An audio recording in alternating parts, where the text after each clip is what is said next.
Qingdao is an evolving and a city that is being developed together with the port and the shipping industry. This Global Ocean Development Forum will be an opportunity for many, many visitors to engage, to join, to better understand the local culture and specificities of this sector.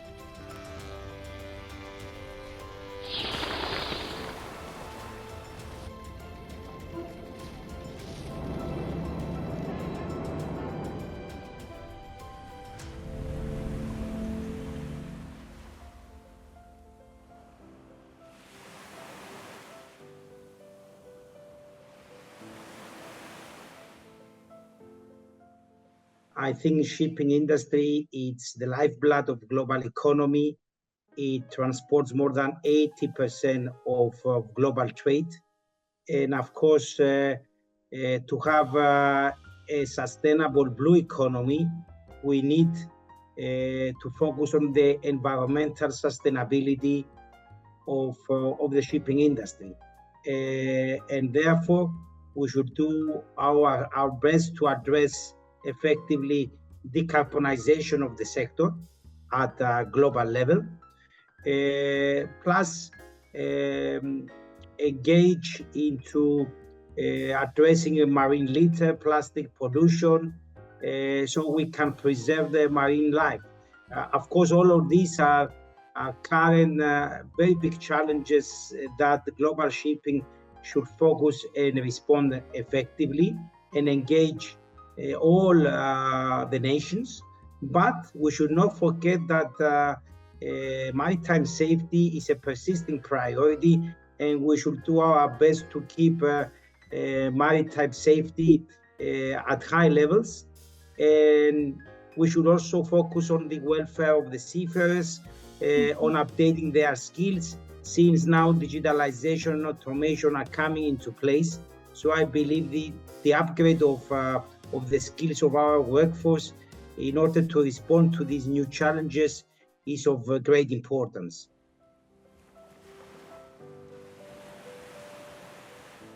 We need to attract the young generation into this fascinating sector. So we need to become more extroverted in terms of promoting this sector. We need to provide the right information and to get to bring this sector into our schools, to educate the young people on the importance of this sector, to make them more interested to find out about this sector, to love this sector, and then inevitably they will follow a maritime career. And a maritime career does not always mean a seafaring career. It could be some years on board as a seafaring crew, and then of course then it could be a land-based job. So I believe that we need to be more extroverted to approach the young generation to better understand the importance of this sector and what it brings to our daily lives, so they can be more aware about the sector. When it comes to the welfare of the crew, of course we should make a better use of the information technologies, and of course make sure that on board, in line with ILO and STCW conventions, we have to make sure that seafarers' rights are well protected, the living and working conditions are addressed effectively, and of course to make sure that there is internet on board, uninterrupted internet on board, so people can connect with their families and to feel like they are not split with the outside world. They have to be connected. So we need to take all these measures to not only to ensure the welfare, but these are the measures also to attract the young generation to the seafaring profession.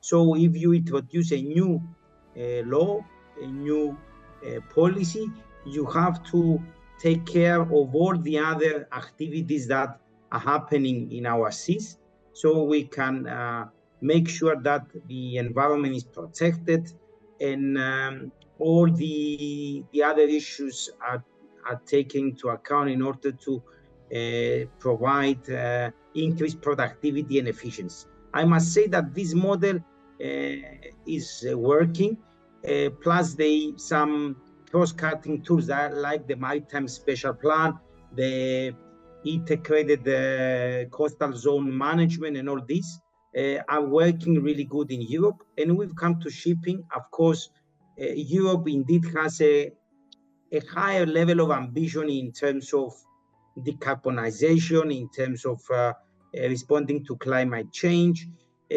But we should not forget that all these issues, and the sector, of course, is global. Climate crisis faces no borders. So even if we regulate things in Europe, we have to have a close eye and an open window to the rest of the world, because if we only regulate at a regional level, then the effect will not be, will not achieve the results that we are expecting. So yes, it's good that Europe has introduced a different, not a different, but a model that could work and produce results. But the question mark is how this model could be, let's say, injected to the overall global policies to other nations, because we have to respect that each nation has its own specificities, cultures. So we have to be, on the one side, open to promote our views and our policies to the outside world as Europe, but at the same time, we have to be good listeners to understand the problems, the national issues and characteristics of other nations, so we can bridge the gap and make sure that our policies are global, because we are responding to global problems and we are dealing with a global industry.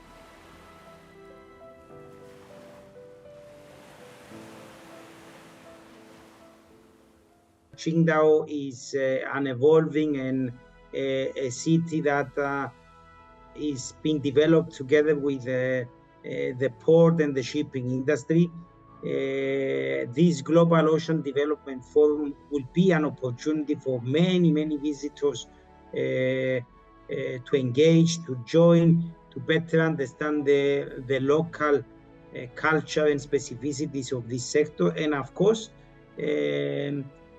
we will also see the developments there and share the expertise to make sure that Qingdao will strengthen its place in the not only in the maritime, let's say, map of China, but also globally, because we should not forget that our ports are gateways to the development of our cities, to the welfare of our citizens. So I'm really looking forward to visit Qingdao and to wish Qingdao all the best.